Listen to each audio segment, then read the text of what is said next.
Maintenant, nous allons étudier la division lorsque nous avons la virgule dans le dividende, mais aussi dans le diviseur. Rappelons-nous, premier cas, la virgule dans le dividende, mais pas dans le diviseur. Deuxième cas, la virgule dans le diviseur, mais pas dans le dividende. Troisième cas, la virgule dans les deux quantités. Donc, nous allons commencer par faire les traits. Nous allons écrire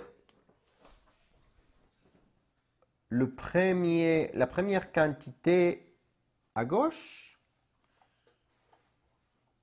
et la deuxième quantité à droite. Maintenant, nous devons faire disparaître la virgule. C'est un peu la logique du deuxième cas. Donc, si je vois ici que j'ai une place à la droite de la virgule, je la déplace, elle disparaît. Mais si je déplace ici aussi, en chiffres. Si j'avais ici deux chiffres à la droite, deux chiffres à la droite. 3, 3. Il faut avoir l'équilibre des deux côtés.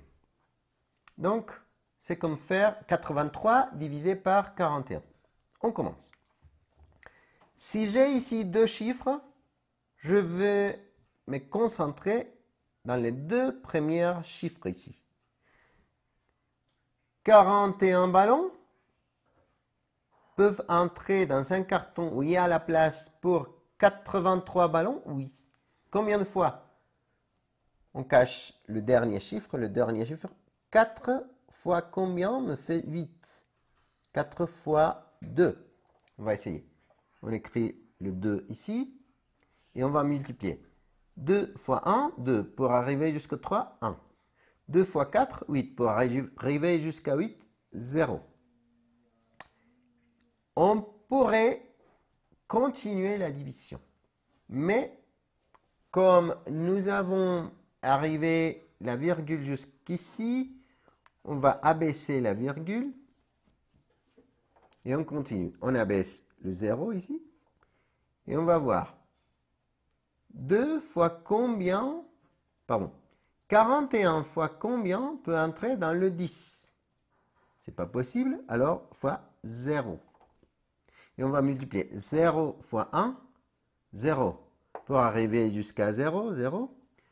0 fois 4, 0. Pour arriver jusqu'à 1, 1. Et on pourrait continuer la division. On abaisse le 0 qu'il y a ici et on continue. Combien de fois le 41 peut entrer dans le 100? On cache le dernier chiffre. 4 fois combien me fait 10 ou moins de 10? 4 fois combien fait 10 ou moins de 10? 4 fois 2, 8. 4 fois 3, 12. C'est pas possible. Alors, 4 fois 2. On va essayer avec le 2 et on va multiplier. Toujours les chiffres qu'on met ici, multiplie les chiffres là. 2 fois 1, 2 pour arriver jusqu'au 10, 8. Et on retient le 1 parce que 10 s'écrit commençant par 1. 2 fois 4, 8. Plus 1, 9. Pour arriver jusqu'au 10, 1. Et nous avons fini. Le résultat, 2,02. Maintenant, nous allons étudier comment faire le troisième cas de la division avec la virgule dans le dividende, mais aussi dans le diviseur, mais avec la méthode américaine. Donc, rappelez-vous que nous avons le cas où la virgule est juste dans le dividende, mais pas dans le diviseur, ou juste dans le diviseur, mais pas dans le dividende, ou le troisième cas dans le 2. Donc, la quantité qui apparaît au début va dedans, la quantité qui apparaît après va dehors. Qu'est-ce qu'on fait avec la virgule? Si nous avons une place à la droite de la virgule, on la déplace et elle va disparaître. Mais si on déplace une fois ici, si c'était deux chiffres ici, etc. Donc, on va diviser 83 par 41.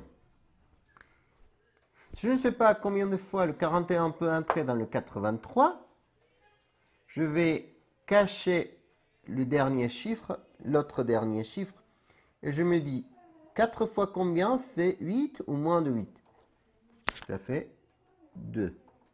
Et je vais multiplier. Toujours, la quantité qui est au-dessus va multiplier les autres. 2 fois 1, 2. Pour arriver jusqu'au 3, 1. 2 fois 4, 8. Pour arriver jusqu'au 8, 0. Je pourrais le laisser comme ça, mais on peut continuer. La virgule qui était là, on va la monter ici. Et on abaisse le 0 qu'il y a ici.